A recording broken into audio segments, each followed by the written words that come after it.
Hello बच्चों, मैं राकेश सिंह आज आपके लिए लेके आया हूँ क्लास 10th यूपी बोर्ड गणित का सिलेबस। सबसे पहले बच्चे हम ये जानेंगे जो हमारे एग्ज़ाम में आ रहे हैं वो कौन कौन से चैप्टर हैं और कितने नंबर में आ रहे हैं। तो अब देखो हमारे किताब में जो है कुल टोटल जो है 15 चैप्टर होते हैं, 15 अध्याय हैं और जिनमें से बच्चे वो 15 अध्याय जो है वो कुल टोटल बच्चे 7 इकाई में बटे होते हैं। अब ये 7 इकाई से 70 नंबर के प्रश्न आते हैं और अगर हम बात करें तो कुल टोटल 15 चैप्टर में से जो है इस साल हमें सिर्फ और सिर्फ 13 चैप्टर पढ़ने हैं। तो 15 में से बच्चे 2 चैप्टर आपके हट गए हैं। वो कौन कौन से हैं? एक है बहुपद और दूसरा है समानांतर श्रेणी। मतलब चैप्टर नंबर 2 और चैप्टर नंबर 5 को हटा दिया गया है। अब अगर हम बात करेंगे तो सबसे पहली इकाई जो होती है वो आपकी संख्या पद्धति होती है और संख्या पद्धति जो है वो 5 नंबर में आता है। दूसरी इकाई होती है बीजगणित की और बीजगणित में से एक अध्याय कम हो गया है तो आपके पास जो है जितने भी अध्याय बच गए वो आपके 18 नंबर में आएंगे। तीसरी इकाई होती है निर्देशांक ज्यामिति और वो निर्देशांक ज्यामिति जो होती है वो 5 नंबर में आएगी। चौथी इकाई होती है ज्यामिति जिसमें 2 चैप्टर शामिल होते हैं और उन 2 अध्यायों में से 12 नंबर के आते हैं चैप्टर। और 5वीं इकाई जो होती है त्रिकोणमिति और त्रिकोणमिति में भी 2 अध्याय हैं और इन दोनों अध्यायों से मिलकर 10 नंबर आता है। और अगली इकाई 6वीं इकाई है मेंसुरेशन, इसमें भी 2 अध्याय आते हैं और अगर इस बात करते हैं तो ये आपका जो है दिया हुआ है ये भी 10 नंबर में आता है। अगली इकाई है सांख्यिकी, वो आपका जो है इसमें भी 2 चैप्टर ही शामिल हैं वो 10 नंबर में आते हैं, लेकिन इस बार जो है प्रायिकता कम किया गया है। अब अगर हम बात करते हैं तो संख्या पद्धति में हमें क्या क्या पढ़ के जाना है परीक्षा के लिए, तो वो देखिए आपकी वास्तविक संख्याएं पहली आपको है, पहले चैप्टर का नाम है और इसमें बच्चे आपको क्या पढ़ना है? यूक्लिड विभाजन प्रमेय का अंक गणित का आधारभूत प्रमेय और आपको करणी में 2, करणी में 3, करणी में 5 को अपरिमेय संख्याओं का सत्यापन करना है, परिमेय संख्याओं का शांत और अशांत आवर्ती दशमलव। तो ये जो है पहला पूरा का पूरा अध्याय जो है आ रहा है 5 नंबर में। अगर हम बात करें तो 2 चर वाले रैखिक समीकरण युग्म आएंगे और इसमें युग्म का मतलब होता है जोड़ा, 2 पेयर होता है और 2 अलग अलग समीकरण होते हैं। उन समीकरणों को बच्चे हम 3 अलग अलग तरीकों से हल निकालेंगे उनका। पहला है प्रतिस्थापन विधि, दूसरा है बच्चे विलोपन विधि, अगला है बच्चे बीजगुणन विधि।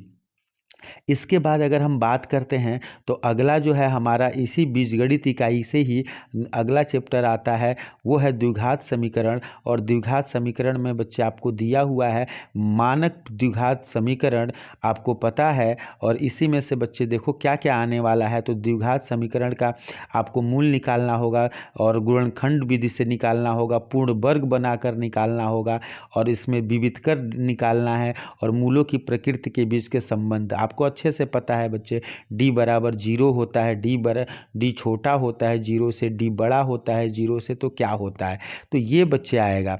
अब अगर हम बात करेंगे तो अगली इकाई निर्देशांक ज्यामिति है जो 7वें चैप्टर को है, 7वां अध्याय आएगा, वो 5 नंबर में। और उसमें लिखा है निर्देशांक ज्यामिति की अवधारणा और रैखिक समीकरणों के ग्राफ, दूरी सूत्र।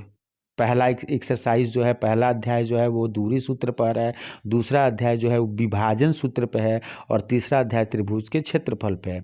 अगर आप बात करते हैं ज्यामिति की जो 12 नंबर में आने वाला है, इसमें त्रिभुज पाठ नंबर 6 है और इसमें जितने भी प्रमेय हैं वो सभी प्रमेय आपको दिया गया है। त्रिभुज एक, और देखो सबसे अगर कहा जाए इम्पॉर्टेंट प्रमेय तो क है और फिर क के बाद आपको दिया है अगला प्रमेय ज। क और ज ये तो मान के चलिए इनमें से एक न एक कोई भी एक आ सकता है क और ज में। त्रिभुज की एक भुजा के समानांतर खींची गई रेखा त्रिभुज की 2 भुजाओं के को समान अनुपात में विभाजित करती है और जो आपका जो है एक समकोण त्रिभुज में कर्ण का वर्ग अन्य 2 भुजाओं के वर्गों के योगफल के बराबर होता है। और ये जो भी आपको दिया इसको भी आप पढ़ के जाएंगे, लेकिन ये काफ़ी अच्छा होता है। अब अगर हम बात करें रचनाएं जो पाठ नंबर 10 से है और ये बच्चे दो ही इसमें अध्याय है, एक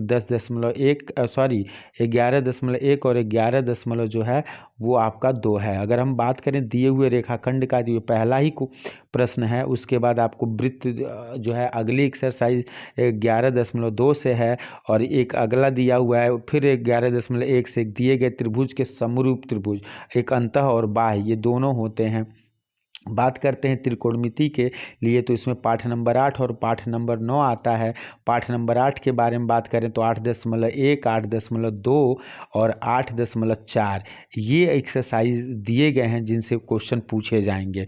और आपका जो है अध्याय नंबर 9 जो 9 है उससे बच्चे आपको दिया गया है क्वेश्चन।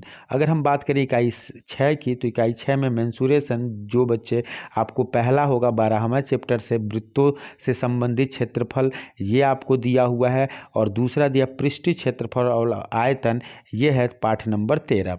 अब अगर हम बात करते हैं तो इकाई 7 जो है वो सांख्यिकी थी। आप देखिए इसमें लिखा है वर्गीकृत आंकड़ों का माध्य, माध्यिका और बहुलक, तो यही मीन, मोड, मीडियन निकालना, संचयी बारंबारता, कम्युलेटिव फ्रीक्वेंसी निकालना है, मतलब less than graph, more than graph. तो देखो इसमें पाठ नंबर 15 का भी चर्चा नहीं किया। तो अगर हम बात करें तो 13 कुल टोटल जो है आपके 15 में से 3 चैप्टर कम हो जा रहे हैं।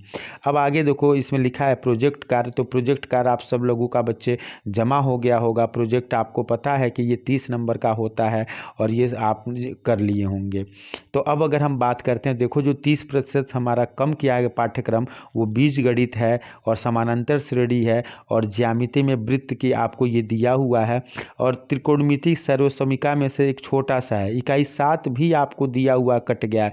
मतलब अगर हम बात करें बच्चे, तो देखो इस मैंने वीडियो की स्टार्टिंग में बताया है कि कुल टोटल 13 चैप्टर, जबकि 13 नहीं है बल्कि अब हो गए हैं 12 चैप्टर। ठीक है, 12 ही से, क्योंकि प्रायिकता जो है वो आपका कम हो गया है, ये भी हट गया है। तो प्रायिकता खत्म हो गया, और इसमें आपको दिया हुआ है ये कम किए गए, इकाई 4 और 5 में से कम किया गया है, लेकिन ये पूरा कटा नहीं है। तो कुल टोटल जो है अब आपको पढ़ने कितने हैं, तो 15 में से 3 कम हो जाएंगे, 12 चैप्टर पढ़ने हैं। तो आप बच्चे अपनी जो तैयारी है इसी हिसाब से करेंगे। तो बच्चे अब मैंने शुरू किया है यूपी बोर्ड के सभी इंपॉर्टेंट क्वेश्चनों को अब हम आपके लिए लेके आएंगे। तो इसलिए आप हमारे चैनल को बच्चे ज़्यादा से ज़्यादा सब्सक्राइब करें, शेयर करें।